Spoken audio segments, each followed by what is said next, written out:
Thank you for coming to watch Dr. Smith's video today. We encourage you to hit the subscribe button and the alert button. That way you can get notifications when he uploads a new video. Thank you for coming today. So we hope you take the time to hear and think about, and if you have a book, read in the book about the concept and the topics that we talk about. They have a lasting effect. The intent is not necessarily to treat pain, but to make permanent, long-term correction with your whole family and your friends. Thank you. Make sure you subscribe and hit the alert button. Have a good day. Have a good day.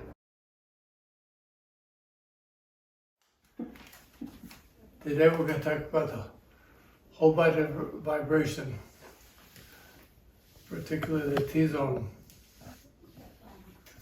The T-zone was created by medical doctors in Russia to solve a problem that existed with the Russian astronauts. They would go into space healthy. They come back with two main problems: bone atrophy, which is osteoporosis, bad osteoporosis. They also lost a tremendous amount of lean muscle mass.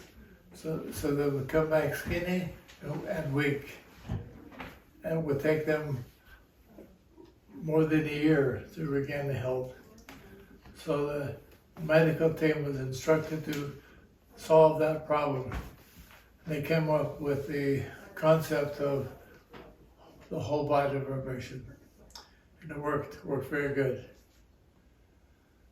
The Russians learned about it and said if that extra action functionally adds muscle mass, let's capitalize on it. And they designed big whole body vibration machines for the Olympic athletes.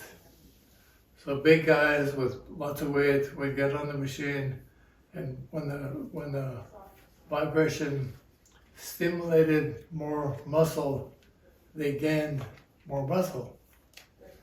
They also gained more speed. And for a number of years, the Russians dominated in the Olympic weight competition. Then college and professional athletes decided to do research further, and then from there it spread worldwide. So right now we have whole body vibrations all over the world, and they're used extensively with physical therapists, with rehab centers, with gyms, and of course I like them because if you understand how to use them properly, you can get the exercise you need at home conveniently for a lot less expensive. I also believe very strongly that if you follow the directions that I'm going to give you, you can realign the spine. Now, I spent my career helping patients realign spines.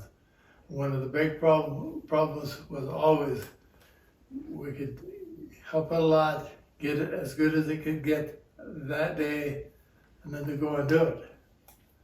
And so when I discovered the whole body vibration and the benefit that it can provide for the patient, I decided if I could have the ideal practice, it would be a practice with all my patients having the whole body vibration machine so that they could realign the body the best they could every day. Then when they would come see me, I could check them and give them tips on how to work on one part of the body where a main problem may exist. And that's what I've done. It's been very successful for them. And one thing I like about that further is if I teach you how to use it, and you have family members, you can teach them how to use it, and so you can help the whole family and even maybe some friends benefit from the value of the whole vibration machine. I have sold other machines. I like this one the best because of the company, the background. They're made in a factory where they make washers and dryers, and so all the electronics and the mechanics are sound. The first whole body vibration machine I sold in Idaho, I sold to one of my good friends down by Riverside, and it's now about, I think, 15 or 16 years old. It's still in the living room. He still uses it every day, a couple of times, and for him, he thinks it's one of the very best investments he's ever made. In fact, he got cancer and had to do a lot of cancer work, and he got most of his rehab physically on the machine. And a quick side note, his nurse that came in to help him said, "I think my mom would like one of these." And she called me and said, "I wait to bring one down to my mom." So I did. I took one down to his mother. I had never met her. And I walked in and I thought, oh my gosh, I made a mistake. She's very, very overweight, diabetic, and et cetera, a lot of problems. And I thought, I don't know if this is safe or not. But the daughter was a physical therapist and she lived with her. So I thought, well, she can kind of help her to use it. So I showed her a few basic things. And long story short, she loves it. She uses it every day and it's made a huge, huge difference in her life. It does help people who have diabetes. My own sister, Shauna, weighed more than 350 pounds, and she, with the T-zone and some dietary change, she's lost half of her weight. I think Deborah will talk to you about that kind of thing too next week, right? Whenever the No, 2 weeks, about weight loss. So it's been very effective for her. So the research shows that you can get the same value in 10 minutes for what you could do at the gym in an hour. They've taken college athletes and compared them over 12 weeks, and they gain more benefit just using this, as I'm going to show you. My family just laughed at me when I told them that. I said, come on over, I'll show it to you. But to start out with, you just start slow and easy. You slow and easy, and that's the key. So I think you all have T-zones, right? Do you have one? Mm-hmm. That is your lucky day. I've been on one before because she has one and my other sister has one. Yeah, they're a very good investment. You talked about your sister 350. Will it accommodate that weight, the machine? Yeah.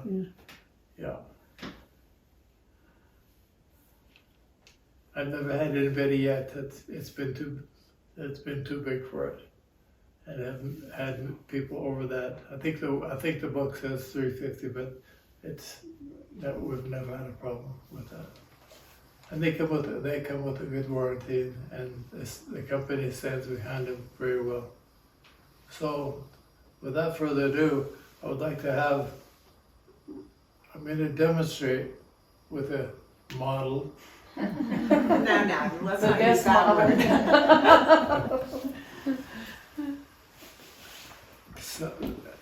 Some specific things to do on the T-zone to help specific areas or problems. I'll probably stop and talk about some of them periodically. In fact, yesterday I had a lady who had a very severe neck pain. She's had it for a long, long time. And I know that by using the T-zone efficiently, that we can solve that problem. I'm sorry. So we're going to start at the top of this body. I brought the models So I could show you some about what we're talking about. The very first one, A, upper neck, that's head rotation. Most of the rotation, that rotation means this way, that occurs in the head and neck occurs at the very top two segments. The atlas vertebra, number one, holds the head up. Number two has a odontoid, it's a pin that sticks up, and the head pivots around that. It's very good to have good range of motion to both sides. Now, a quick pointer. If you turn your head to one side, pretend you have a stiff neck. If you turn your head to one side and it only goes part way, match the other side with the same restriction. Don't do one way around, another one part way. And that goes with all of the positions. When we talk about the feet, the hips, the shoulders, and in my mind, having been a farmer, I like to think of two horses pulling a farm instrument. We have a smaller one and a bigger one. The bigger one has to slow down and match the strength of the small one. So we do the limited side first always.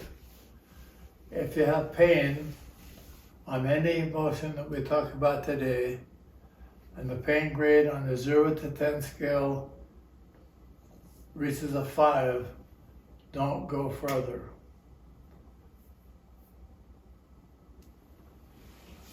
And the idea is to stay within tissue tolerance.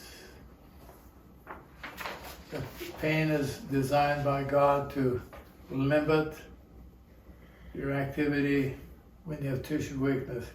Now going down the neck, B, for the mid and lower neck. And this is very important for you. If you're trying to rehabilitate the neck, in other words, make the neck more functionally normal,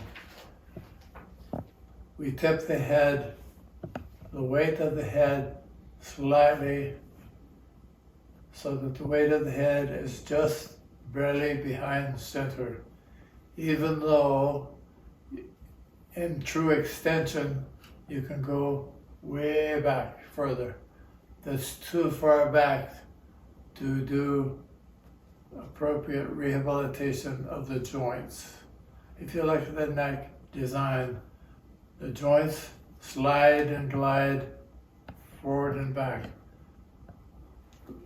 Normally the weight of the head primarily is on the discs. That's on the front part. When you tip your head forward, the same is true. You go forward a slight amount. If you go too far forward, you put all the weight of the head on the joints. The joints are not designed to maintain the weight. They're designed to slide and guide flexion, extension, motion. Now, a question. Well, what if I do go clear down and what if I do go clear back? That's okay if you have no pain and you have full range of motion, but generally to strengthen the neck, to make the tissue better. And when I say make the tissue better, it's very common at your age to have early arthritic deterioration in the joints because of misalignment. You get a minor misalignment, you get minor arthritis, you get minor stiffness, then you get nerve pressure affecting the nerves that go down the shoulder and back up into the head. You'll notice the red, that's vertebral arteries. Those vertebral arteries go back up into the head. I would just like to add that, like, even for me, when I was in my early 30s, I had some of that early arthritic degeneration because of accidents. Thank you. Yeah. And that's very common. A lot of athletes get that. Minor trauma, this body heals with a scar on the bone. They call it arthritis. The good news is all tissue is continually turning over and making new tissue. And if you do this kind of therapy, repetitive microtherapy, the tissue that grows in that's new tissue becomes better than the old tissue that was there. Now the other side of that same coin is if you go too far or too fast or too long, you aggravate it and you can make it worse. So if with Deborah standing, you'll notice she's barefoot, her feet are pointed almost straight ahead. If she were to put her feet out wide, that adds intensity. Intensity means it's going further up and down. We always start with a unit on speed of 1 because we want slow motion to get the retraining of the nerves and the joints. Now we're going to talk about the speed later, but that's comfortable, right? Yep. Okay, now let's go on down. C, the shoulder girdle. The shoulder girdle rests upon the rib cage. It sits on a shelf. The shoulder girdle slides and glides around the chest, around the ribs. It's very common. Most people have shoulders forward, arms rotated in the back, scapula pull way apart, and they then get head forward posture. That creates shoulder problems. Many people have shoulder repair due to shoulder pain, due to a lack of motion and lack of alignment, just because of bad habit. When they have shoulder surgery, many times it doesn't fix it long term because it didn't fix the cause of the problem. The cause of the problem is shoulders too far forward and rounded down. So when you're on the T-zone, you can do a Y, W, L, T, and bring them all the way back, all the way forward. We do turn around for a moment. On the back, on the scapula, you have 3 sets of muscles that go from the scapula to the spine. Upper, medium, lower, rhomboid muscles. So when you do when you're trying to strengthen them, the rhomboids, do high, medium, low. Okay? So you can act like a new chicken with your wings down, and as you get older, the wings come up. When you're ready to fly, you bring them clear up. That helps train the shoulders to be back. That's a very good thing to do. And it improves your endurance while water skiing. Oh, yes. Big time. Yeah. The next is the torso, or the rib cage, D. We want to, again, enhance breathing. Normal breathing occurs in 3 main directions. Deep, front to back, wide, side to side, and belly. You can do all of them, you can improve all of them on the T-zone by doing a couple of different things.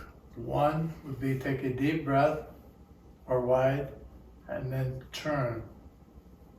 And hold the body, turn. That moves all the ribs. When you need to breathe, blow out and come back. I recommend when you do this kind of thing, you do it like you do with the thoracic roll. You do it 3 times. So you go each way 3 times. Deep, wide, and belly. Now, a modification of that. It's similar but yet different. You can blow out, turn, then in the turn position, fill up the lungs. When you need to breathe, come back, then turn, and do it again. Which feels the best to you right now? Inhaling and then turning. I've done more of that though. So when I am turned and exhale, when I breathe in, I can't stay there as long before I have to breathe. But physically, they all feel good. One of the delayed effects of COVID is people are not breathing with the bottom portion of the lungs. This is a very good therapy to help that. When COVID people had more rapid breath and shallow. With the rapid shallow breath, you don't use the top part. You don't get the full value out of the air you take in.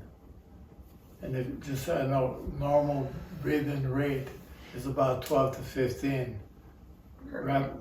Rapid breathers will do like 20.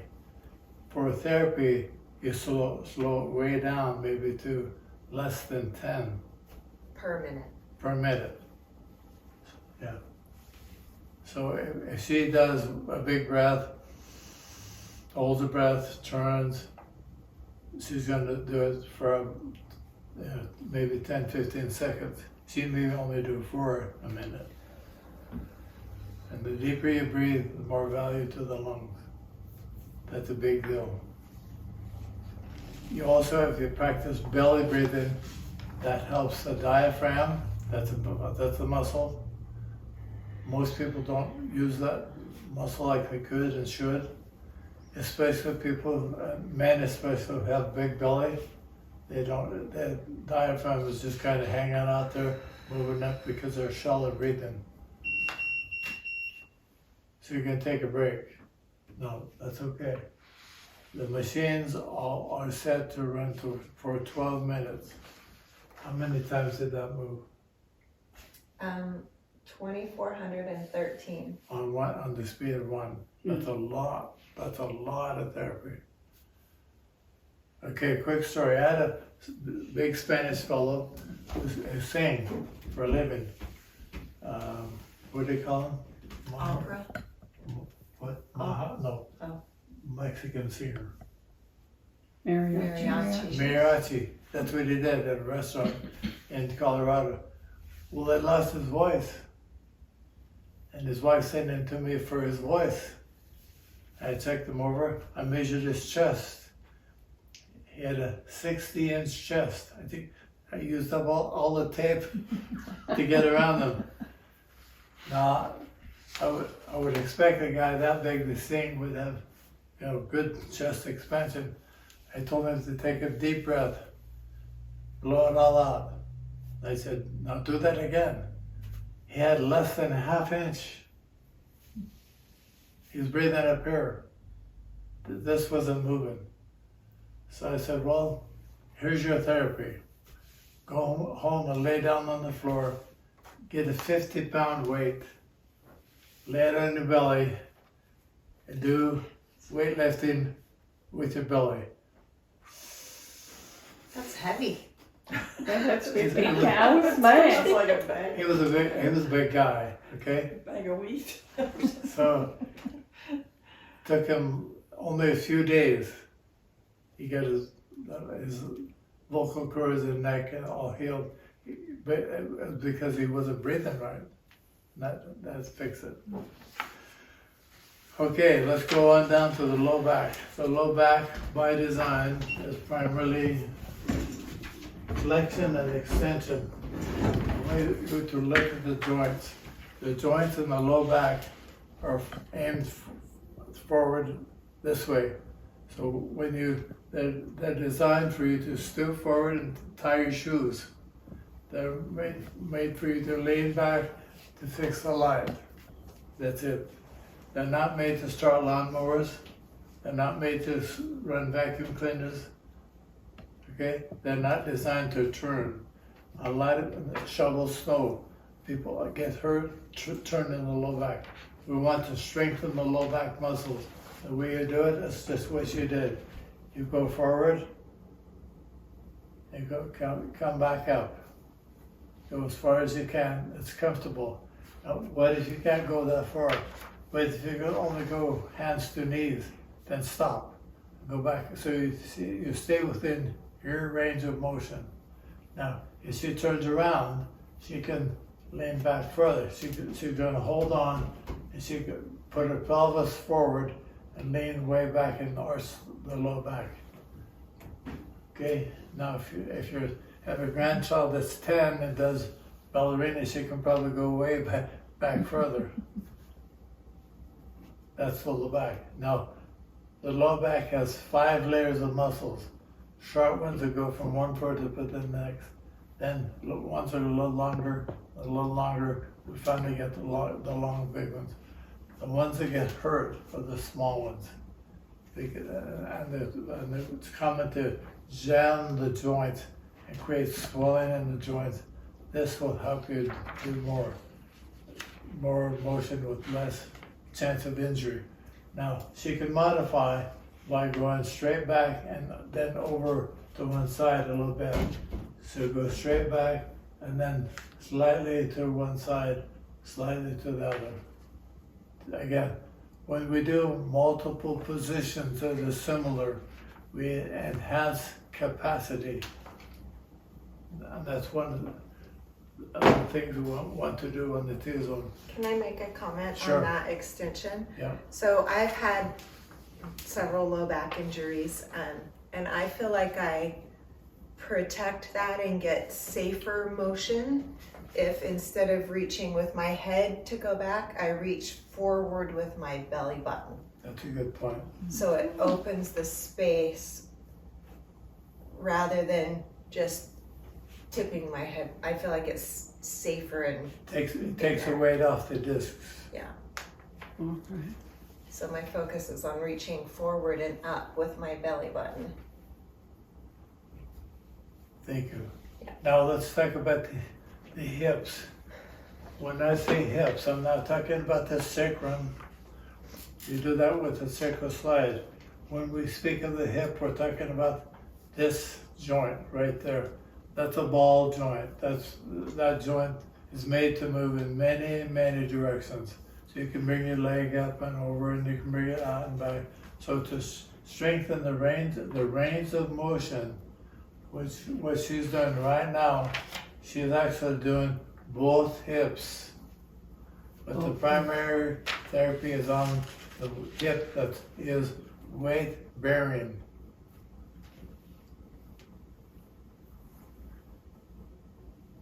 You know, some of you know that I fractured my hip in September a year and a half ago. That exercise is one of the things that's helped my hip joint improve more than anything I've done. Now, when I started doing it, I was not doing what she's doing now. Okay, I did it within tissue tolerance. Now, the good thing about the T-zone, and she's demonstrating right now, when she's doing her hip joint, the femur, right now, she's also doing her ankle, her foot, her lumbar spine. A lot of other tissues involved in the process. And that's another real advantage of the T-zone is when you stand on it, almost every muscle is involved in the process. Yet, I recommend that you change therapies, do something different about every 20 seconds. Don't just stand unless you're brand new on the machine. If you're brand new, then we just stand for your body to get used to it. Any comments, Denise or Deborah?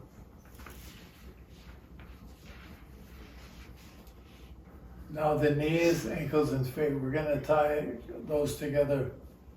Whenever we do the knees, ankles, and feet, we always do 3 different positions, similar to when you do the sacral slide.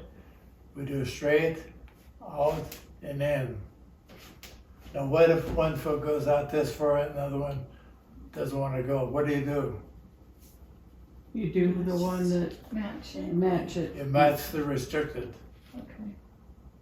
And when you bend, always, and when you bend the knees, you always point the knees pretty much parallel to the feet. So if she does toes out, knees go out. Toes in, knees go in. Now we're going to focus on the knees. We bend them slightly and do small, slow circular motions 3 times clockwise and then 3 times counterclockwise. Now that's bent quite a bit. Don't go further than that. Ease up. Less. Now, while we're doing this, we can also do core strengthening or pelvis. We do that similar, same positions with the feet. This time we're going to pretend we have a hula hoop. Yeah. The hula hoop is now at the waist, not the knees. So it's a whole body motion in the middle. That's a very, very good motion. Debbie used to have a 48-inch waist, and look at it now. Looking good. Just kidding. Not quite that big, but much bigger. That's a very good thing to tighten, maybe eliminate. I think they're called love handles, something. Muffin tops. What? Muffin tops. There are love handles on men and muffin tops on Yeah. women. I would show you, but I can't. Now the feet. The feet are critical because they do so much work. They do. You have a lot of bones in the feet. But what happens in the body very often, it's extremely common. And now I've told you about it, you'll notice it all over the place. People have a tendency when they stand to lean forward. When they stand and lean forward, they have so much weight on the front portion of the foot that the foot gets tired and the foot goes into what's called pronation. That makes the muscles on the bottom of the foot painful because they become longer. When they become longer, they become weaker. So we have diagnosis would be pronation, plantar fasciitis.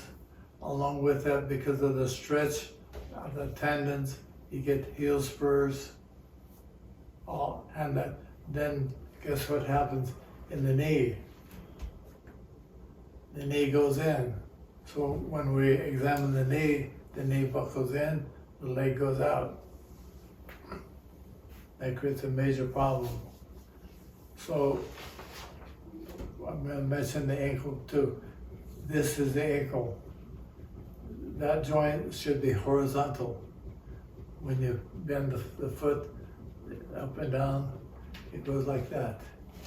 Now, if Deborah was to stand right in the middle of the machine, that's the pivot point. If the pivot point is right under the tibia, then the foot's going forward, back. We strengthen the motion in the ankle.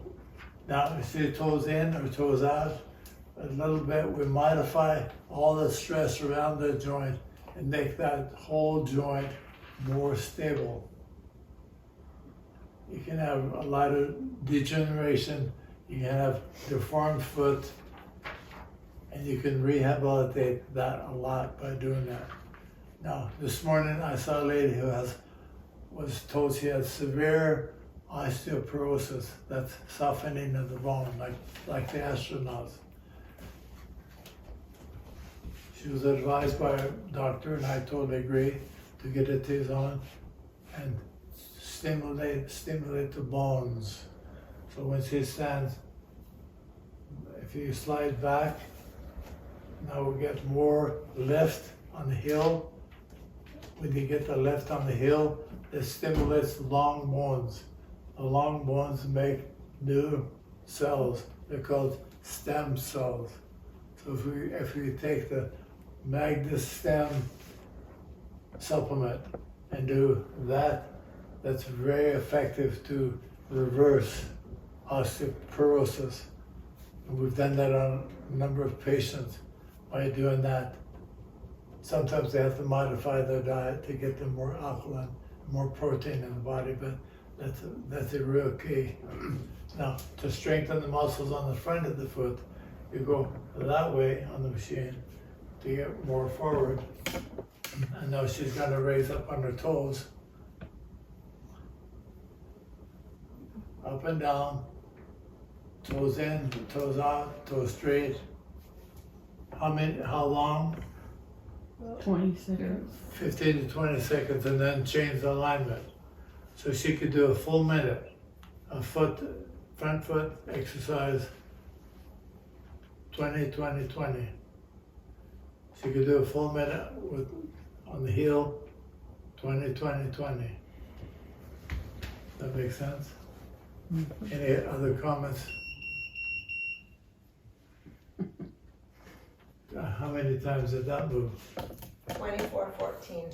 So she got more exercise than that today on the T-zone doing that demo than she would have gotten walking 2 miles. She would have walked 2 miles, and it would have cost her more and benefited her less than that. Saving Okay. time too. Pardon? Saving time too. Save a lot of time. You done with me? No. Okay. In class the other day, one of my friends said, I notice if I lock my knees, it does more value to my spine. And that's true. Because when the knees are locked, you've eliminated the cushion of the knee and the hip and the foot.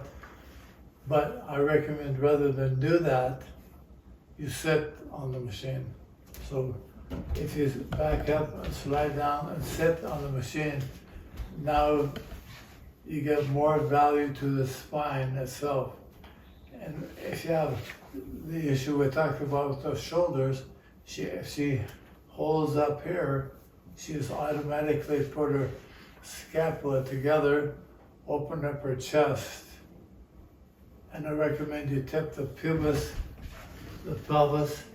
down on the front.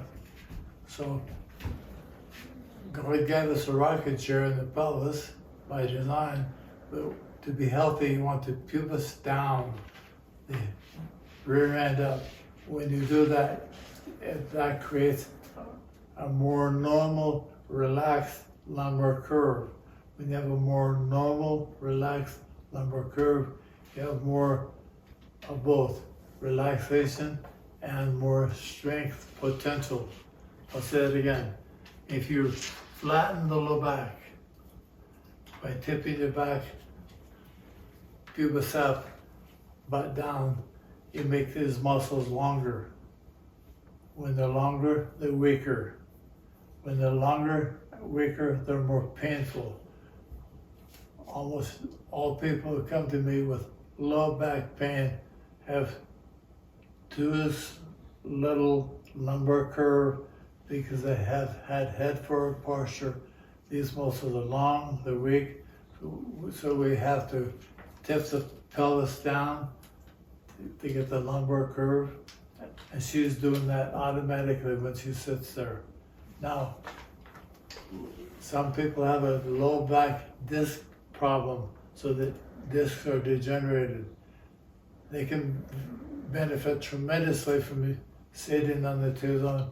If the disc were worn on the left side, we would slide the whole body that way about 1 inch. I'm gonna go to the right because I have this issue, but mine's on the right side. So they move to the right.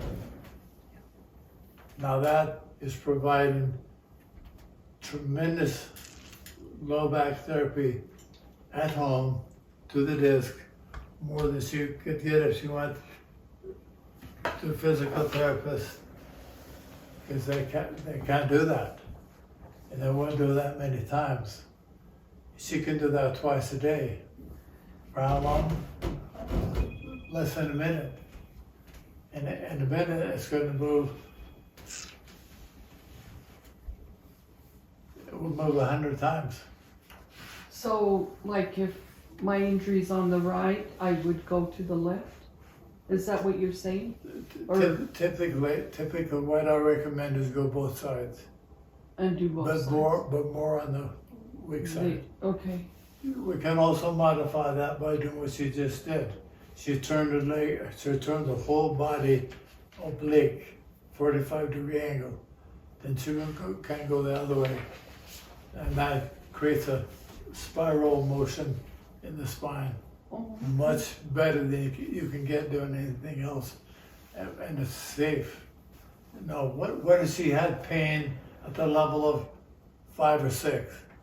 Then just stop. You stop. Right? You're done. Now, what if you have pain? If you have no pain today with whatever you do, and tomorrow you have some pain, you did too much. If you have pain tomorrow at the level of a 3 or a level of a 5, then you cut in half what you did the day before. We should do the TikTok around the clock. Yes. One more. This one is specifically for balance issue. Medicare is very, very opposed to old people falling, because when they fall, they break bones. When they break bones, they get secondary inflammation, and the older they are, the greater the chance of them dying from secondary problems. This exercise that Deborah's showing you is exceptionally good to reestablish balance, because it reestablishes nerve pathways. So we start at 12, every 15 seconds, go to the next hour. We call it a round tick-tock. Tick-tock around the clock. Oh, So right now I'm at 4 o'clock, I'm moving to 5 o'clock. Every 15 seconds, you said? About. And the feet, if these feet are closer together, the body works harder. Think of a pyramid. Pyramid has a wide base, very stable. We turn the pyramid upside down, which is shoulders, pelvis, feet. The body has to work harder. When it works harder, it trains the nerves better. That's one of the best things you can do for fall prevention.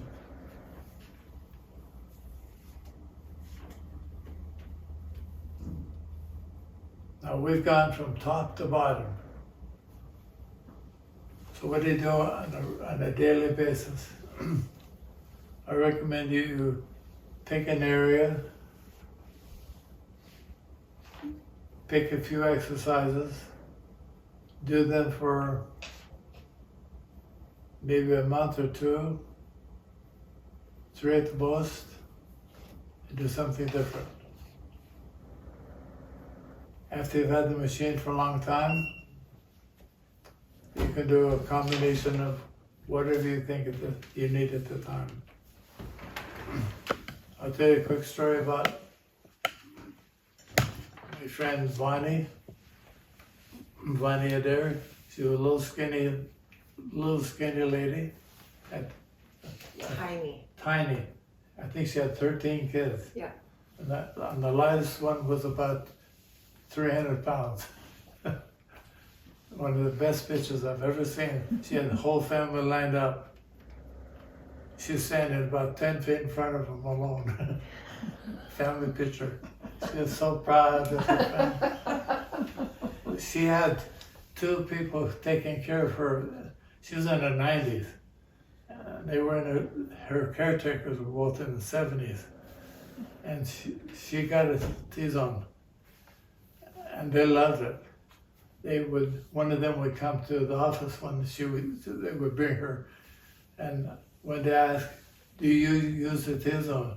"Oh yeah, I use it a lot." She had never been to a class. So I said to her, "What do you do on the T-zone?" She said, "Let me show you." She got on it, turned it on, and did every configuration I can imagine. Forward, back, left, up, round. She did all kinds of things. I said, "What are you doing?" She said, "I'm looking for a sore spot. I'm looking for something that's stiff. If I find something that's stiff, I let her work it out. Then I go on." Oh my goodness. That's what she did. I said, "Keep doing it. Keep doing it." So let's go to the test. We have 10 minutes. We can do a test in 10 minutes, right? Sure. We have, all the answers are true, but one, right? I do know. Don't give us all the answers.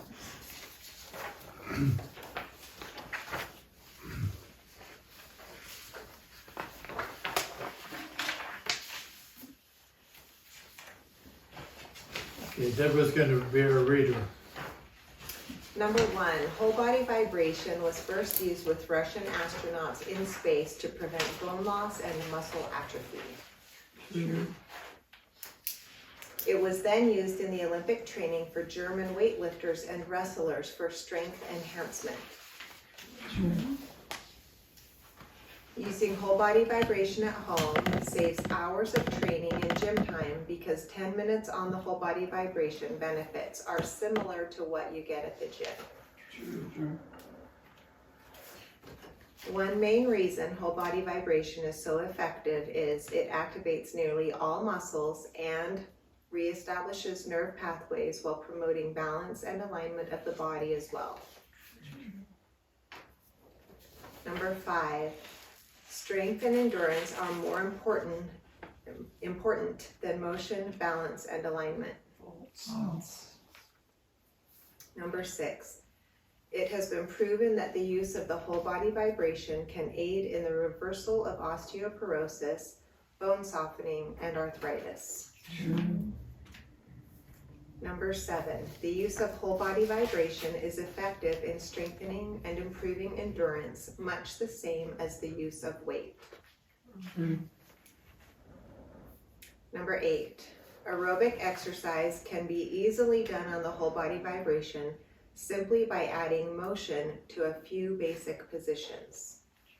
True. Let me give you a tip on the difference between anaerobic and aerobic.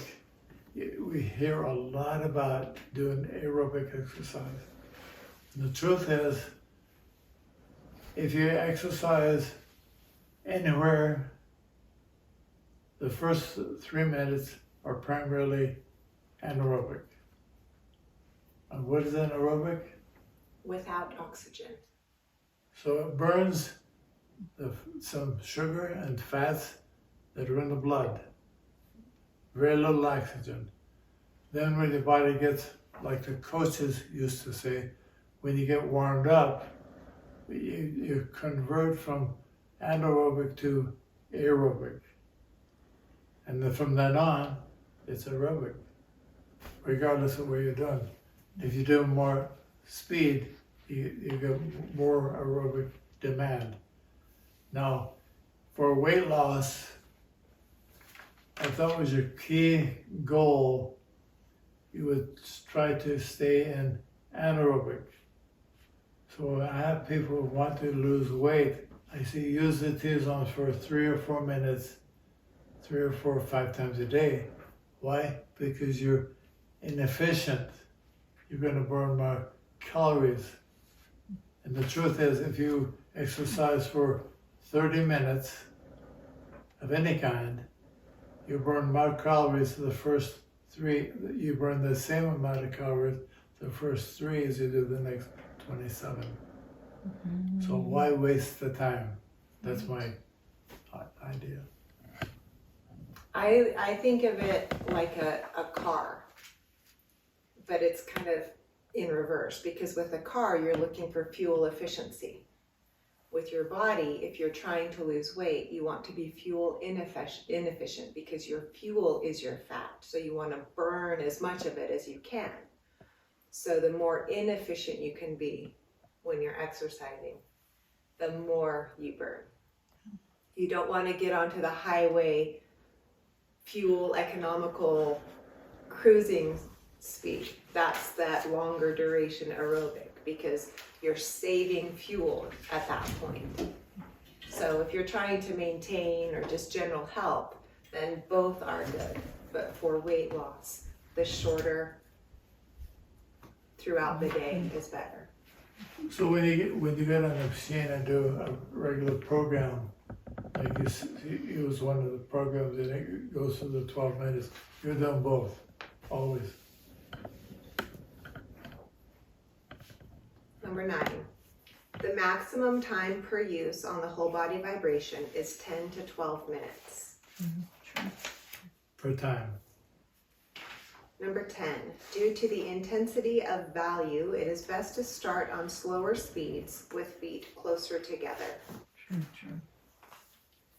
Number 11, at higher speeds, the body gets a massage-like benefit which can enhance sleep value. True.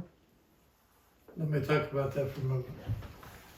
Suppose you've been out in the yard working. You're tired, you're tight. What do? If you come in, stand on the machine, just stand. Let it create the best balance possible right then, within the first minute or two, with you being tight. Then you can speed it up, like to 25, and get a massage for maybe 3 or 4 minutes. Now that you're more loose, you can slow it back down. And now that you're more loose, you can get better alignment and better balance.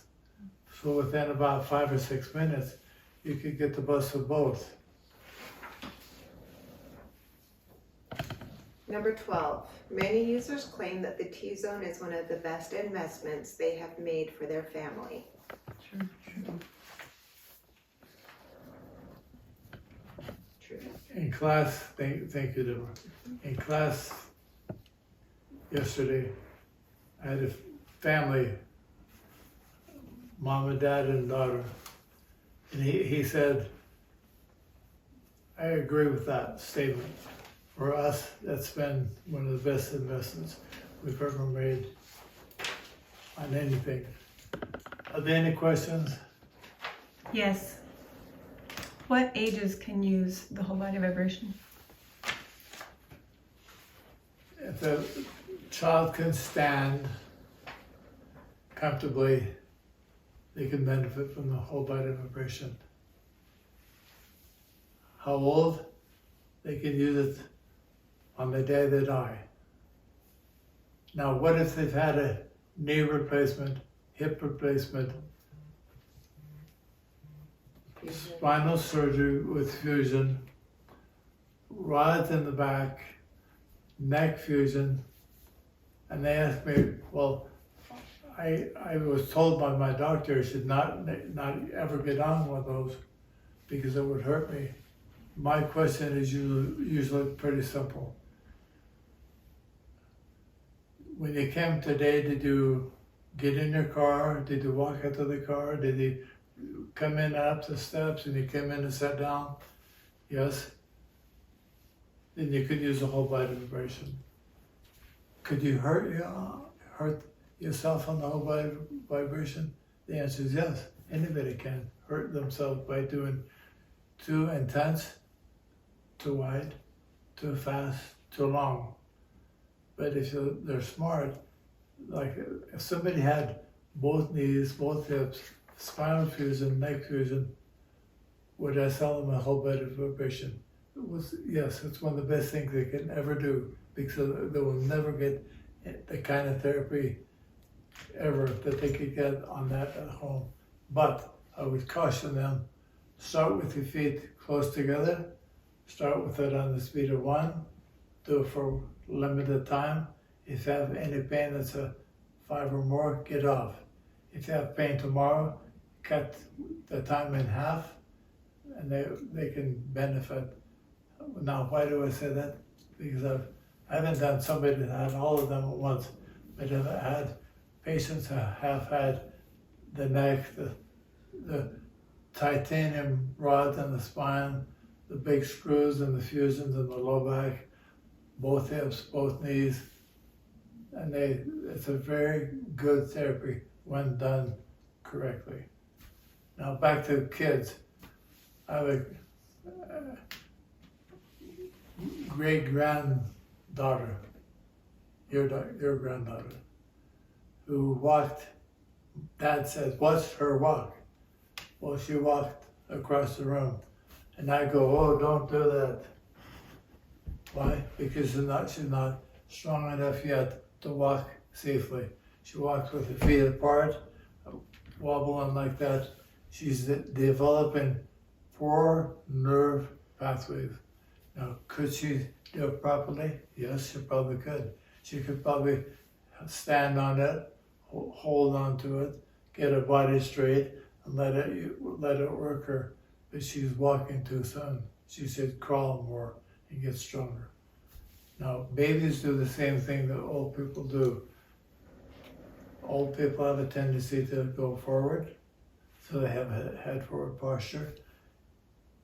When children are learning how to walk, the biggest thing they're trying to do is balance their head. They're trying to keep their head in the middle, and that's a key for all of us.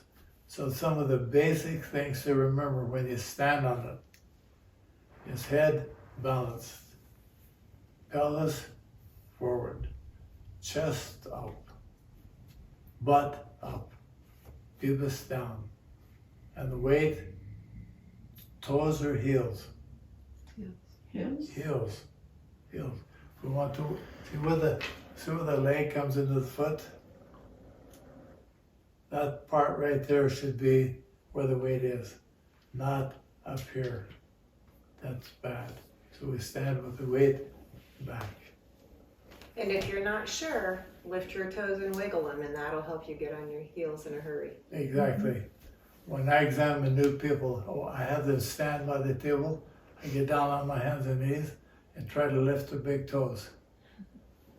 Many times it feels like they're nailed to the floor because they're forward.